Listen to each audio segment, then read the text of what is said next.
পূর্বসূচি অনুযায়ী শনিবার north eastern foundation for social sciences রিসার্চের উদ্যোগে দুদিনব্যাপী 26তম মেচেনি মেলা অনুষ্ঠিত হচ্ছে জলপাইগুড়ি রাজবাড়ী দিঘির পাড়ে। আজ ও আগামীকাল রবিবার রয়েছে এই মেলা। উল্লেখ্য, প্রথম দিন সেমিফাইনাল এবং পরদিন থাকছে ফাইনাল প্রতিযোগিতা। এর আগে রাজবাড়ী দিঘির পাড়ে এই অনুষ্ঠানের প্রাথমিক বাছাই পর্ব চলে। উল্লেখ্য, 25 বছর ধরে এই এলাকায় যেমন এই অনুষ্ঠান হচ্ছে, তেমনি দীর্ঘ কয়েক দশক ধরে বহু পুরনো ঐতিহ্য ধরে রেখেছে এই সংগঠন। এবার অনুষ্ঠানের 26তম বছর। সংগঠনের সেক্রেটারি তরুণ কুমার রায় বলেন, আগামীকাল ফাইনাল পর্বে যে সকল দল পৌঁছবে তাদের মধ্যে থেকে প্রথম, দ্বিতীয় এবং তৃতীয় স্থানাধিকারী দলকে 3টি রূপোর ছাতা যেমন দেওয়া হবে, তেমনি থাকছে আর্থিক পুরস্কারও। পাশাপাশি বাকি দলগুলিকেও সম্মানিত হিসেবে আর্থিক পুরস্কার তুলে দেওয়া হবে। সেমিফাইনাল পর্বে প্রায় 16টি দল থাকলেও মূল পর্বে মোট 10টি দল অংশগ্রহণ করার কথা রয়েছে। বিজয়ীদের বেছে নেবেন বিচারক মণ্ডলী।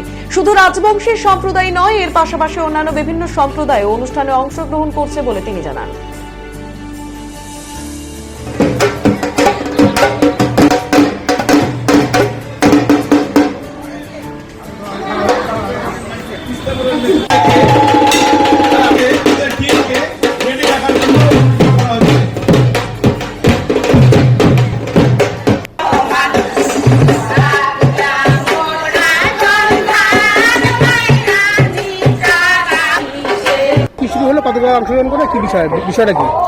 আজকের থেকে আমরা north eastern foundation for social sciences রিসার্চের পক্ষ থেকে প্রতি বছর আমরা মেচেনি মেলা একটা করি।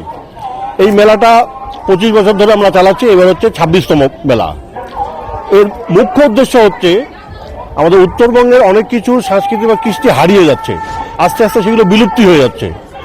তো মেচেনি আমার একটা ইয়ে ছিল যেটা আস্তে আস্তে বিলুপ্তির পথে যাচ্ছিল। আমরা এই পুকুর পাড়ে এসে দাঁড়ায় দেখতাম যে প্রত্যেক শনিবার রবিবার করে কলার ভেড়ার মধ্যে ভুড়া ভাসাইতো এবং পূজা করত।